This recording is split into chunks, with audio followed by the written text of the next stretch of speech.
passer la parole à Yves Hervé pour l'hommage à Jean-Marie Saget, ancien pilote d'essai chez Dassault et également membre fondateur de l'Académie. Donc Yves Hervé. Bonjour. Jean-Marie Saget nous a quittés le 20 mars 2020 à 91 ans, il y a tout juste un an. S'il fallait définir Jean-Marie, je dirais c'était un pilote, tout simplement. Il y a consacré sa vie entière depuis son premier vol en planeur en 1947. Il fut pilote de chasse, pilote d'essai et resta jusqu'aux limites de ses forces, instructeur de voltige en Cap 10 et de vol en patrouille en Cap 10 et en Vampire. Je l'ai entendu à 85 ans passés, tout juste opéré de sa deuxième prothèse de hanche, répondre à une dame qui s'étonnait de notre conversation en s'exclamant « Mais monsieur Saget, vous volez encore ?» Je ne sais faire que ça. Ce n'était certainement pas vrai, mais dans ce domaine, il excellait. Il avait une connaissance encyclopédique de la technique, mais aussi de l'histoire. Quant au pilotage lui-même, les pilotes automatiques rougissaient de honte en le voyant tenir un palier de 30 minutes sans que l'altimètre ni le badin ne bougent. Quant aux autres pilotes, ils pouvaient s'émerveiller de sa précision dans les présentations en vol ou dans l'exécution des points d'essai. Passionné d'aviation dès son plus jeune âge, il lit tout ce qui a trait, la presse spécialisée destinée aux jeunes, il étudie les cours de Supaéro et du Conservatoire des Arts et Métiers, il pratique le modélisme mais ronge son frein.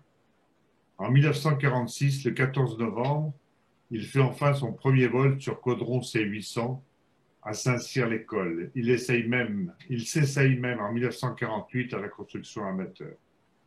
Il intègre l'école de l'air, le Piège, en 1949 et débute sa formation sur Morane Saunier MS-315.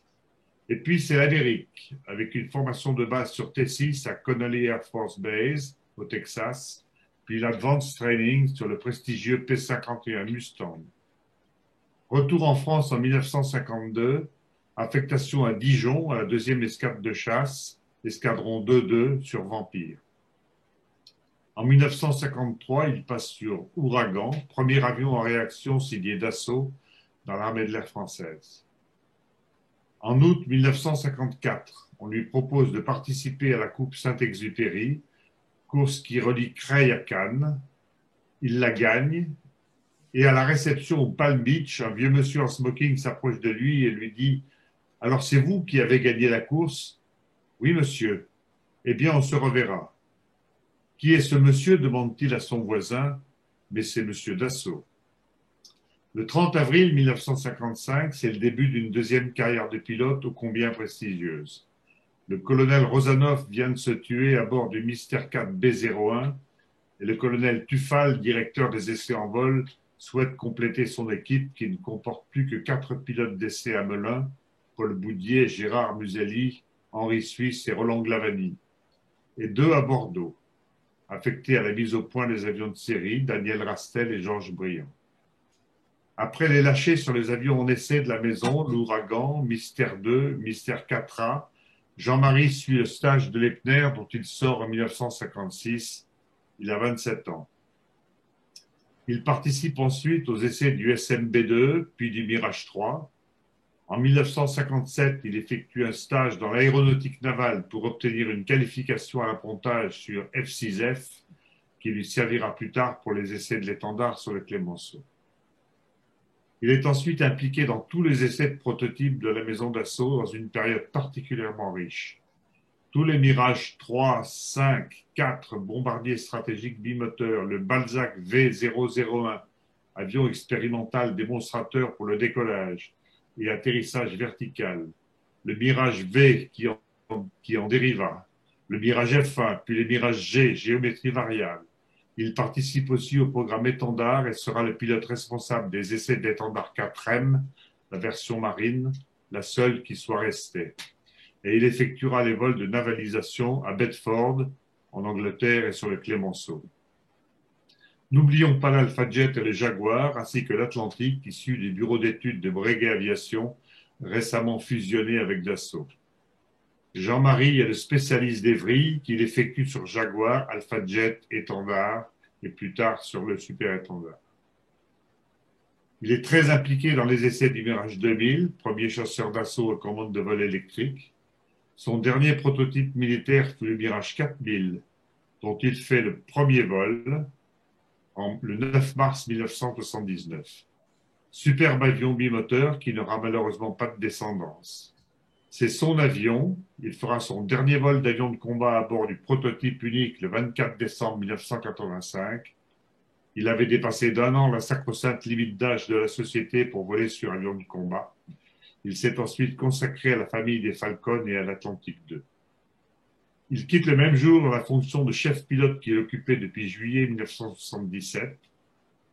Il quitte la société d'assaut en 1989 et se consacre dès lors entièrement à son activité d'instructeur de voltige et de vol en patrouille sur Cap 10 et Vampire à Nangis.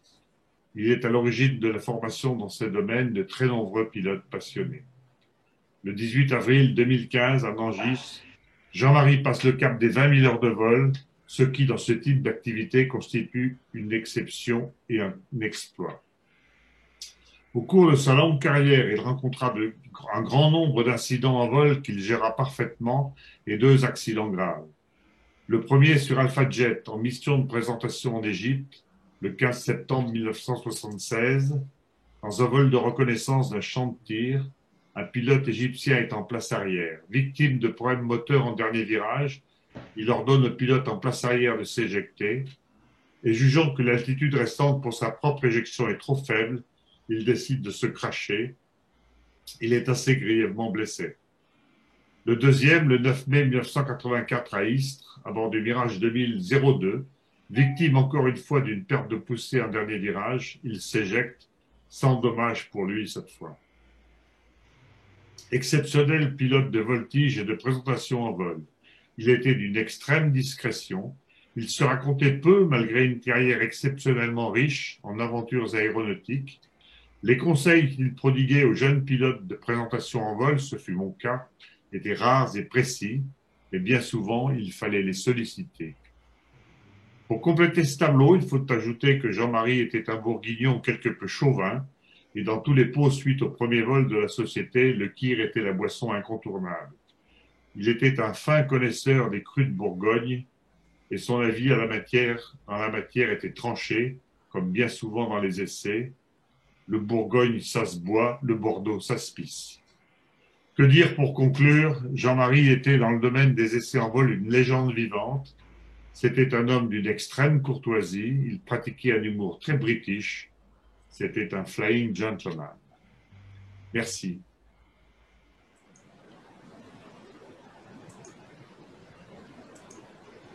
Merci. Bon, je vous demande de respecter un moment de silence pour ce grand pilote.